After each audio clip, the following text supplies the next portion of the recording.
चरणों में हमारा कोटि कोटि प्रणाम। जितने भक्त यहाँ पर विराजमान हैं, श्री रामचरितमानस की वो कथा जो भगवान शंकर ने पार्वती जी को सुनाई, जो काल वसंत जी ने गौड़ जी महाराज को सुनाई, और जो याज्ञवल्क्य जी महाराज ने मुनि भरद्वाज को सुनाई, और गोस्वामी तुलसीदास जी महाराज ने अपने मन को सुनाई, और हमारे गुरुदेव ने हम सबको सुनाई। उस कथा को जो भी सुनने के लिए यहाँ पर बैठे हैं, उन सबको मेरा बहुत बहुत प्रणाम। अब हम लोग सुबेल शैल की झांकी पर चलते हैं। लंका कांड दोहा क्रमांक 12 का, जहां पर कल पाठ पूर्ण हुआ था। भगवान श्री राम सीता जी के वियोग में किष्किंधा कांड में कल मैंने आपको बताया, लक्ष्मण जी के समक्ष जो संवाद करते हैं और जो प्रकृति का वर्णन करते हैं, वो श्री सीता जी के वियोग के दुख को हल्का करने के लिए सारी प्रकृति में श्री सीता जी को देखते हैं। श्री सीता जी का वर्णन करते हुए गोस्वामी तुलसीदास जी महाराज ने लिखा है, उद्भव स्थिति संहार कारिणी क्लेशहारिणी सर्वश्रेयस्करीं सीताम नतोहम राम वल्लभाम। श्री सीता जी ही उद्भव करते हैं, वही स्थिति है पालन करते हैं, और जब वो ही संकल्प करती है तो सृष्टि का लय हो जाता है। तो भगवान राम और श्री सीता जी दोनों अलग नहीं हैं। श्री सीता जी जब उद्भव करती हैं तो संकल्प वो करती है, ब्रह्मा जी सामने दिखाई देते हैं। जब विष्णु पालन करते दिखाई देते हैं तो संकल्प श्री सीता जी का होता है, विष्णु पालन करते दिखाई देते हैं। और शिव जब सृष्टि का लय कर देते हैं तो सृष्टि लय जो होती है वो भी श्री सीता जी के संकल्प से ही होती है। उद्भव स्थिति संहार कारणीम क्लेश हारणीम। और जो भक्त होता है उसके जीवन में तीनों में से किसी में क्लेश नहीं होता है। तो भगवान श्री राम सुबेल शैल के ऊपर जाकर के बैठ गए। अंगद जी और हनुमान जी महाराज भगवान के चरणों को दबा रहे हैं। विभीषण जी महाराज भगवान के कान के पास बैठ करके कुछ मंत्रणा कर रहे हैं।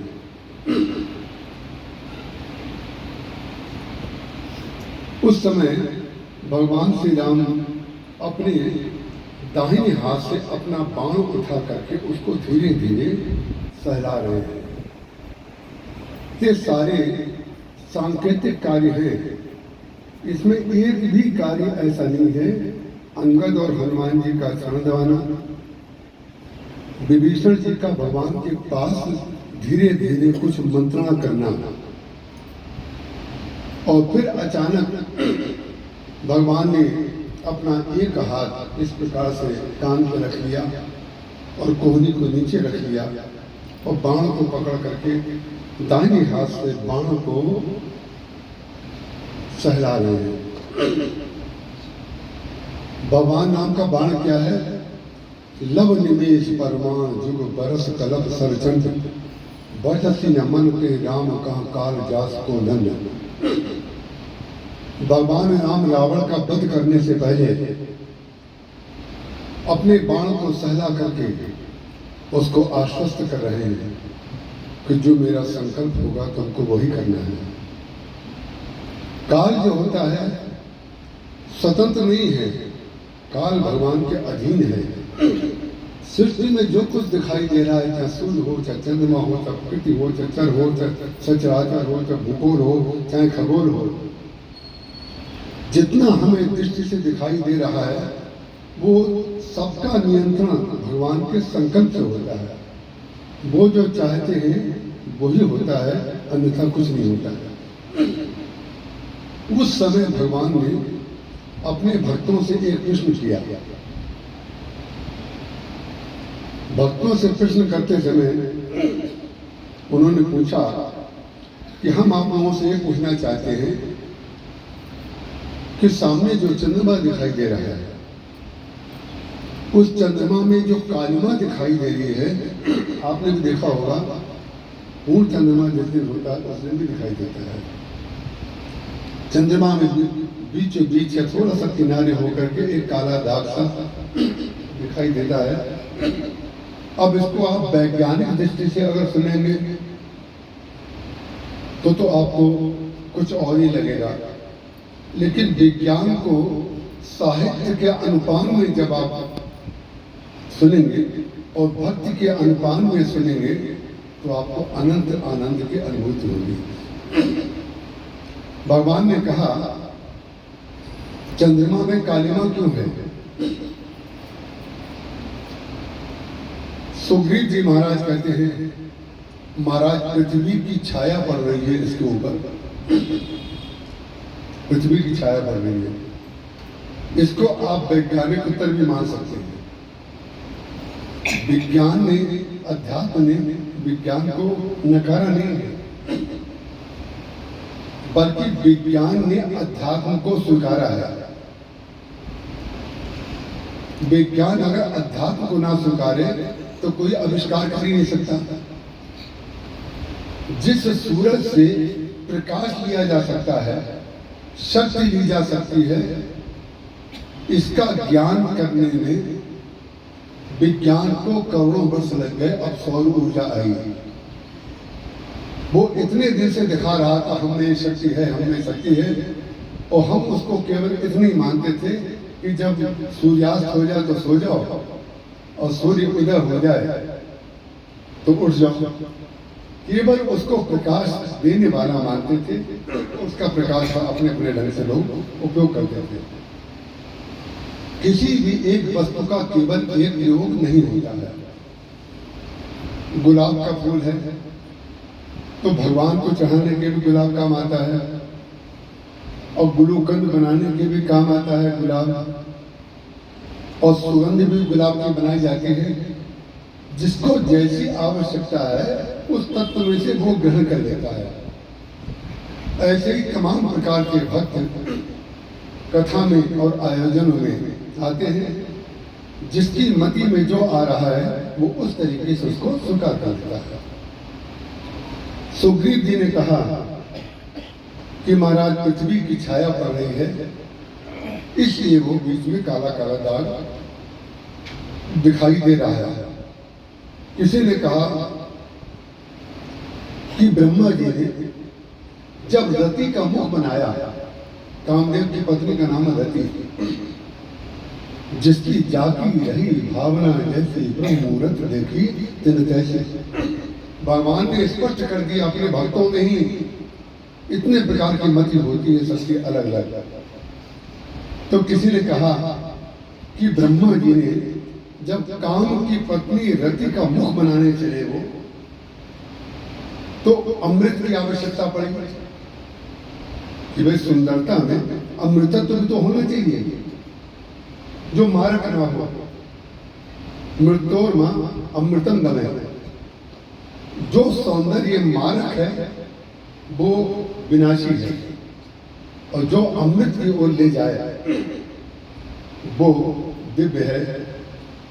तब उन्होंने कहा जब ब्रह्मा जी ने काम की पत्नी रति का मुख बनाया तो उसमें अमृतत्व की स्थापना के लिए उन्हें अमृत की आवश्यकता पड़ी। जो लोग सो रहे हैं उनसे हमारा निवेदन है कि हमें दवाई लेनी पड़ेगी, क्योंकि तो जो बात बोली जा रही है कॉपी पेस्ट नहीं है, कॉपी पेस्ट नहीं बोला जाता है यहाँ पर। इसलिए कोई व्यक्ति सामने से सुनता है तो वक्ता को बहुत शॉर्ट सर्किट जैसे होता है ना, इतना झटका लगता है उसके मस्तिष्क पर। इसलिए हम निवेदन करते हैं कि जरा सा किसी ऐसे व्यक्ति की स्मृति में डूब जाइए जिससे आपका बहुत प्रेम हो, ताकि आपकी नींद खुली रहे, है ना। नींद तो कम से कम खुले, सुनो या ना सुनो, लेकिन नींद तो खोलने का एक ही रास्ता है, जो जगह दे आपको वही तो प्रेमी है। तो उसकी याद करिए, जिसके साथ बैठ करके आपको बहुत अच्छा लगता हो, तो उसकी मूर्ति सामने आ जाएगी तो चंद्रमा भूल जाएगा। भगवान ने कहा, तो किसी ने कहा कि ब्रह्मा जी ने अमृत की प्राप्ति के लिए चंद्रमा को निचोड़ दिया, चंद्रमा को निचोड़ा और उसमें से अमृत निकालकर रति के मुख में स्थापित कर दिया। इससे उसमें छेद हो गए, इसलिए उसमें काला दाग दिखाई दे रहा है। और हनुमान जी महाराज ने अंत में कहा, हनुमान जी स्वयं कहते हैं और भगवान राम भी कहते हैं, भगवान राम कहते हैं कि जो कालिमा है, जो विष है, उस जो विष है वो अमृत का सगा भाई है। आप लोग अच्छी तरह जानते हैं, श्रीमद् भागवत की कथा में आपने सुना होगा कि जब समुद्र का मंथन हुआ तो विष भी निकला और चंद्रमा भी निकला। तो विष और चंद्रमा जो दोनों हैं, दोनों भाई भाई हैं, इसलिए चंद्रमा ने अपने भाई को हृदय में स्थान दिया है। इसलिए अब भगवान राम के इस विराट स्वरूप को आप बहुत ध्यान से सुनिएगा कि भगवान ने भी अपने भाई को हृदय में स्थान दिया है, अपने भाइयों को हृदय में स्थान दिया है। तो भगवान ने कहा कि चंद्रमा ने अपने भाई को स्थान दिया है, इसलिए तुम्हें उसमें कालिमा दिखाई दे रही है। हनुमान जी महाराज ने सबसे अंत में उत्तर दिया, जो भक्ति का उत्तर होता है। देखिए, एक चीज बता दें आपको, ज्ञान सीखा जाता है, कार्य सीखा जाता है, और भक्ति आती है, सीखी नहीं जाती। भक्ति सीखी इसलिए नहीं जाती है कि भक्ति में दूसरा व्यक्ति कभी आपको ये सिखाएगा ही नहीं। क्या बोले, जिससे अपने प्रेमास्पद को प्रसन्नता हो वो कार्य हमें करना है। आपने किसी को घड़ी दी है और उसने वो घड़ी आपसे लेकर के हाथ में बांधी और 5-7 दिन में दूसरों को दे दी और आपको देख करके बड़ा आनंद आया, वाह वो कितने कृपालु है कि उन्होंने मेरी घड़ी उसको दे दी। और अगर आपको दुख हो, हमने इतने प्रेम से आपको घड़ी दी और आपने उतार के दूसरे को दे दी, ऐसा महाराज जी के साथ हो चुका है, हम आपको पहले बता चुके हैं, इसलिए वो घटना नहीं बता रहा है। तो भक्ति जो है वो स्वयं आ जाती है, भक्ति स्वतंत्र है, उसको किसी उपादान की नहीं कुछ चाहिए, दिया घृत बाती, उसको दिया घृत बाती की आवश्यकता नहीं है, वो तो स्वयं दीप शिखा है, दीप शिखा स्वयं परम प्रचंडा। हनुमान जी ने कहा, महाराज कहे हनुमंत सुनो प्रभु, सत्य तुम्हारा प्रिय दास। चंद्रमा आपका दास है, चंद्रमा आपका दास है। वो चंद्रमा किसको बता रहे हैं? अब आप ध्यान से सुनिएगा, चंद्रमा किसको बता रहे हैं? भगवान राम है श्याम और लक्ष्मण जी है गोरे। वो कह रहे, कई हनुमंत सुनो प्रभु, ससी तुम्हार प्रिय दास। और आपकी सेवा करने में जो उन्होंने अपना शील तिरोहित कर दिया है। सब लोग कहते हैं लक्ष्मण जी बड़े क्रोधी हैं, बड़े क्रोधी हैं, बड़े आवेशशील हैं, बड़े कटु उत्तर देते हैं। ये जो उनको कलंक मिला है, उस कलंक को आप उन्होंने धारण कर लिया है। इसका तात्पर्य है कि लक्ष्मण जी महाराज उस कोटि की भक्ति उनकी है। हनुमान जी महाराज वही छायावाद प्रतीकवाद के द्वारा तो बोलेंगे। स्पष्ट बातें बहुत सी नहीं बोली जाती हैं, छायावाद के द्वारा भी हमारे साहित्य में एक ये भी प्रथा है। तब कहते, तब मूर्त विदु उर बसती सोई श्यामता आभास। बोले उसके अंदर जो क्षमता है वो आपकी क्षमता है, वो आपकी क्षमता है। उन्होंने लक्ष्मण जी और भगवान राम की साक्षात वंदना की। वो किसी को नहीं पता चला कि किसकी वंदना हो गई, क्योंकि हनुमान जी ने तो कुछ लिखा नहीं है रामचरितमानस को, गोस्वामी तुलसीदास जी ने लिखा है। लेकिन ध्यान रखिएगा, लेखक जब लिखता है तब उसको लगता है कि मैं लिख रहा हूं। लेखक लिखने के बाद अपनी कृति को भूल जाता है। संसार के जितने लेखक हो, जितनी कविताएं किसी ने लिखी हो, यदि किसी को अपनी कविता याद है, इसका तात्पर्य वो लेखक है। अगर किसी को अपनी लिखी हुई कृति याद है और अपने लिखे हुए लेख याद है कि मैं ये लिखा है, इसका मतलब वो लेखक है और कवि है। और जिसको अपनी कृति का याद ही नहीं, स्मृति ही नहीं है, इसका मतलब वो ये स्मृति है और ये वेद है। याद ही नहीं रहेगा, विस्मृति हो जाएगी जिसको। ये विस्मृति जो है ये स्वरूप की स्मृति है, ये स्वरूप की स्मृति है। जब स्वरूप की अपनी स्मृति में व्यक्ति आता है तो अपनी विस्मृति हो जाती है और भगवान की स्मृति होती है। अब भगवान शंकर ने किस प्रकार से भगवान की स्तुति की, जिसमें शंकर जी खड़े भी नहीं है वहां पर, लेकिन शंकर जी हैं। शंकर जी खड़े नहीं है लेकिन शंकर जी हैं, क्योंकि रामचरितमानस में जैसे कमल आप किसी तालाब में डालें, कमल का बीज, तो बाद में करीब 1.5 साल बाद या 1 साल बाद कमल निकलना शुरू होगा। लेकिन कमल जब निकलना शुरू होगा तो उसकी जड़ कहीं और होगी और पुष्प कहीं और होगा। यही कमल पुरैनी का जोड़ है, ताना बाना है। यही गोस्वामी तुलसीदास जी महाराज का ताना बाना है। और जितने पुराणों में जितनी कथाएं राजाओं की, भक्तों की, भगवान की कही गई है, उनमें यही ताना बाना है। कई लोगों को लगता है कि ये पुनरुक्ति है, वही राम इसमें, वही कृष्ण इसमें, वही बाली इसमें, वही चंद्रमा, वही सूर्य, वही खगोल, वही भूगोल। ये क्या पुनरावृत्ति भरी पड़ी है? पुनरावृत्ति नहीं भरी पड़ी है, हर एक में अलग अलग संदेश दिया गया है। तो भगवान शंकर ने भगवान राम की बात का समर्थन कैसे किया? तब गोस्वामी तुलसीदास जी महाराज ने शंकर जी को गुरु के रूप में स्थापित किया, उनकी वंदना की। कौन है शंकर जी? बोले विश्व गुरु हैं। सारे संसार के गुरु जो हैं वो एकमात्र शंकर जी ही हैं। शंकर जी के अंश से ही सारे गुरुओं में गुरुता आती है। क्या लिखा? बोले वंदे बोधमयम नित्यम गुरुम शंकर रूपणम यमाश्रितो भक्तरोपि चंद्र सर्वत्र वंदते। बोले वंदे बोधमयम नित्यम, शंकर जी नित्य हैं, बोधमय हैं। उनकी विशेषता क्या है? वंदे बोधमयम नित्यम गुरुम शंकर रूपम यमाश्रितो, जिनके आश्रित होकर के, यमाश्रितो भक्तरोपि, जिसमें दाग नहीं है चंद्रमा में, क्योंकि द्वितीया के चंद्रमा में दाग थोड़ी दिखाई देता है, वो तो पूर्णिमा के चंद्रमा में दाग दिखाई देगा। ध्यान रखिएगा, आप में अगर पूर्णता का भान आ गया तो कालिमा आए बगैर नहीं रहेगी,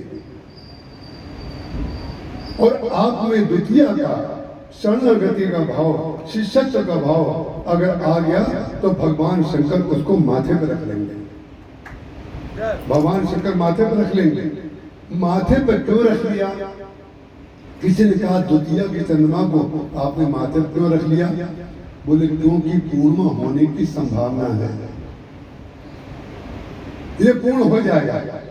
यहां पर जो पूर्णता की बात शंकर जी कह रहे हैं उसमें कालिमा वाला पूर्णता नहीं है। अखंड मंडलाकारम व्याप्तम येन चराचरम तत्पदम दर्शकम येनो तस्मै श्री गुरुवे नमः। जो अखंड सत्य है, जो प्रकाश है, वो होने की संभावना इसमें है। जिसमें संभावना बढ़ने की है, शंकर जी उसको माथे पे ले रहे थे। शंकर जी की विशेषता क्या है? बोले विश्व को क्या किया और चंद्रमा को क्या किया? चंद्रमा को तो रख लिया माथे पर, और जो विश्व मंथन में निकला उसका भाई, उसको उन्होंने हृदय में धारण कर लिया। और विश्व को हृदय में धारण की क्षमता शंकर जी में आई कहां से? राम रामेति रामेति रमे रामे मनोरमे सहस्त्र नाम तत्तुल्यम राम नाम वरानने। जो राम नाम हमेशा जपते रहते हैं, उस राम नाम के प्रभाव से विश्व ने उनको मारक और मृत्यु की दिशा में धकेला लिया। सदा शिव हो गए, अखंड हो गए। तो आज जो यहाँ पर जहाँ से पाठ शुरू होगा, आज प्रातः काल बहुत जल्दी से उठ करके ये मेरे, हम आपको एक बात अच्छा से बता दें, जब हम प्रवचन करते हैं और जब हम रामायण करते हैं तो हमें नींद बहुत कम आती है।